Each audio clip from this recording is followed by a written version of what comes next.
2 года назад жители Сухумского микрорайона Маяк организовали протестные акции, требуя закрыть столичную свалку. Мусорный полигон в районе Маяка существовал с советских времен. Постепенно территория свалки увеличивалась и достигла более 60 гектаров.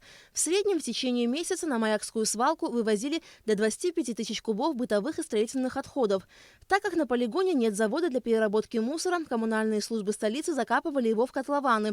Но и этого оказалось недостаточным. Столичная администрация подготовила дополнительный котлован для утилизации мусора, обеспечив его подъездными путями и водоотведением. Его хватило для утилизации объема мусорных отходов на 3 месяца. Жители Маяка требовали полностью закрыть мусорный полигон в столице. Чтобы решить эту давнюю проблему, властями было принято решение транспортировать мусор из Сухума на свалку в село Шашикуара Галского района. Эта временная и вынужденная мера стала возможной благодаря соглашению между администрациями Сухума и Гала.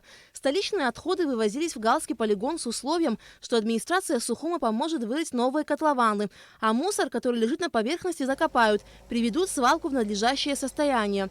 Предоставленная столичными службами спецтехника помогла вырыть 2 котлована объемом чуть менее 7 тысяч кубических метров каждая для утилизации как галского, так и сухумского мусора. Однако и эти котлованы переполнились. Силами администрации Галского района были вырыты 2 новых котлована, но и их хватит лишь на пару месяцев. Главой администрации была поставлена задача нам, управлению городского хозяйства, для проведения калькуляции о возможности не просто складирования мусора, захоронения его на полигоне, а об установке мусороперерабатывающего завода. Мы провели уже ряд переговоров с представителями бизнеса, которые предварительно высказали намерение о строительстве такого завода на территории Гальского района. И мы ждем окончания их калькуляций. Как они проведут калькуляционные расчеты, уже можно будет говорить конкретно о том, будет ли у нас завод на территории Гальского района или его не будет. Но мы со своей стороны всячески стараемся минимизировать вред экологии, который возможен в случае захоронения мусора. Во-первых, это почвы, на которых мы определяем место захоронения мусора. Они являются глинистыми и препятствуют проникновению жидкостей в грунтовые воды и в глубину грунта. Во-вторых, мы располагаем эти полигоны вдали от населенных пунктов, для того, чтобы местные жители не ощущали неприятных запахов и последствий в виде мух, других насекомых.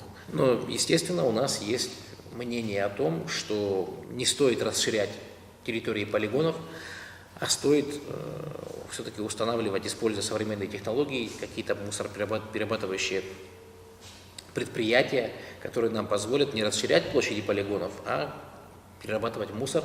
После протестных акций жителей Маяка и закрытия мусорного полигона в Сухуме властями было принято решение определить новое место для утилизации твердых бытовых отходов в Гулрыбском районе. И самым подходящим местом оказались окрестности села Кацикыт. Место под строительство мусорного полигона уже выбрано. Для этих целей администрация Гулрыбского района выделила 36 гектаров земли. Однако, как мы видим сегодня, на этом месте еще не начаты работы по строительству мусорного полигона. Вывозить отходы из Сухума в Галский полигон планируется до открытия нового в Гулрыбском районе. Заведующий отделом землепользования администрации Гулрыбского района Даур Шова признается, что ему неизвестно, когда будут начаты работы по строительству полигона. На сегодняшний день пока в стадии проектирования, возможно, но проект тоже пока район не получал. На тот период разговоры шли, что непосредственно в течение года, возможно, начнут работы. Хотя бы для того, чтобы подготовить площадку. Обговаривалось, что эти 36 гектаров будет разбито по частям, то есть по квадратам. Каждый 1 квадрат составляло 6 гектаров. Когда заполнится это 6 гектаров, естественно, она захоранивается, дальше обрабатывается территория и переходит на 2 квадрат. Первоначально разговоры шли именно о таких работах. Проблема в том, что новый мусорный полигон в Гулрыбском районе необходимо обустроить по всем нормам, а на это нужны деньги, причем немалые. Работы по сооружению полигона необходимо начинать уже сейчас, а иначе мусор вновь некуда будет девать. Аля Катрапш, Тимур Гугохи, Абхазское телевидение.